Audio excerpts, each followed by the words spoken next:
السلام علیکم عزیز طلبہ و طالبات. جماعت دہم کا پہلا سبق جو ہے اردو کا، اس کا تیسرا حصہ میں آج پیش کروں گی.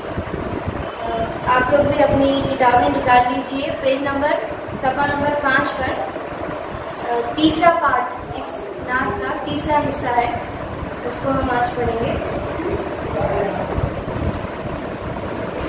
اسی پر ہمیشہ بھروسہ کرو تم، اسی سے سدا عشق کا دم بھرو تم، اسی کے غضب سے ڈرو گر ڈرو تم، اسی کی طلب میں مرو جب مرو تم. مبرہ ہے شرکت سے اس کی خدائی، نہیں اس کے آگے کسی کو بڑھائی. یعنی ان اشعار میں کیا کہا جا رہا ہے کہ جو ہمارے نبی صلی اللہ علیہ وسلم نے ہمیں وحدانیت کا درس دیا ہے، اللہ تعالیٰ کی طرف ہمیں بلایا ہے، ہمیں یہ کہا ہے کہ معبود صرف ایک ہی ہے اور وہ ہے رب. تو اس کے بعد کا یہاں پہ اس کے بعد کی بات کی جا رہی ہے کہ اسی پر ہمیشہ بھروسہ کرو. یعنی بھروسہ کس پہ کرنا ہے؟ صرف خدا کی ذات پر ہی بھروسہ کرنا ہے، خدا کی ذات پر ہی بھروسہ کرنا ہے. وہی ایک ذات ہے جو بھروسے کے لائق ہے. اسی کے سدا عشق کا دم بھرو تم، یعنی عشق کرنے کے لائق جو ذات ہے وہ بھی اللہ تعالیٰ کی ذات ہے. اللہ تعالیٰ ہی کی ذات سے عشق کرو. اسی کے غضب سے ڈرو گر ڈرو تم. غضب یعنی غضب کے معنی عام طور پہ آتے ہیں غصے کے، لیکن اگر یہی لفظ خدا سے منسوب ہو تو اس کا مطلب کچھ یوں ہوتا ہے کہ جو آدمی غلط کام کرتا ہے، جو جرائم کرتا ہے، خدا کی نافرمانی کرتا ہے، اس کی پاداش یعنی اس کا بدلہ اللہ تعالیٰ کی ناراضگی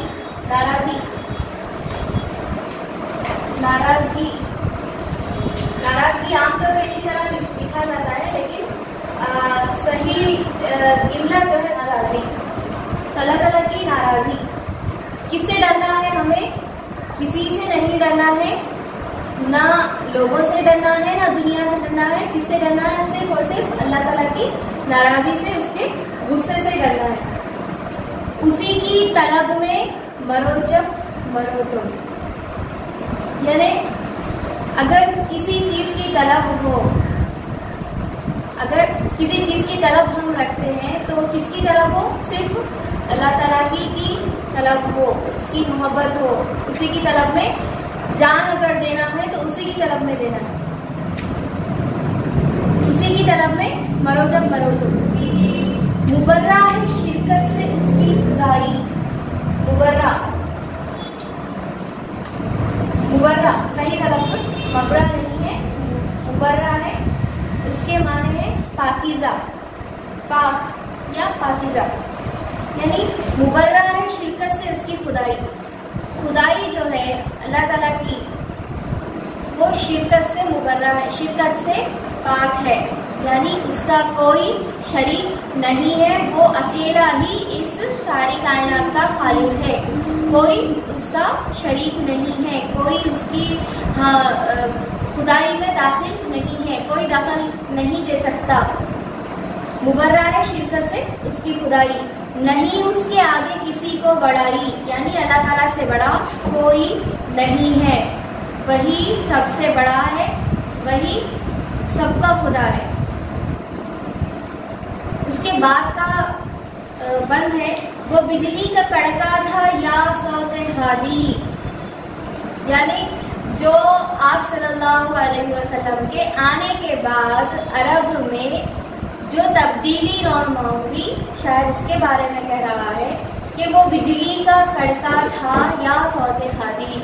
یعنی جیسے بجلی کڑکنے سے سب چونک جاتے ہیں، سب پریشان ہو جاتے ہیں کہ یہ کیا ہو گیا، اچانک چونک کر دیکھنے لگتے ہیں کہ یہ اچانک کیا ہو گیا. تو اسی طرح وہ بجلی کا کڑکا تھا. جس طرح تبدیلی رونما ہوئی تیزی سے، جس طرح عرب بدل کے رہ گیا، تو بجلی کا کڑکا تھا یا صوت ہادی. تو شاید استعارہ، یعنی استعارہ کیا ہے؟ جس میں کسی چیز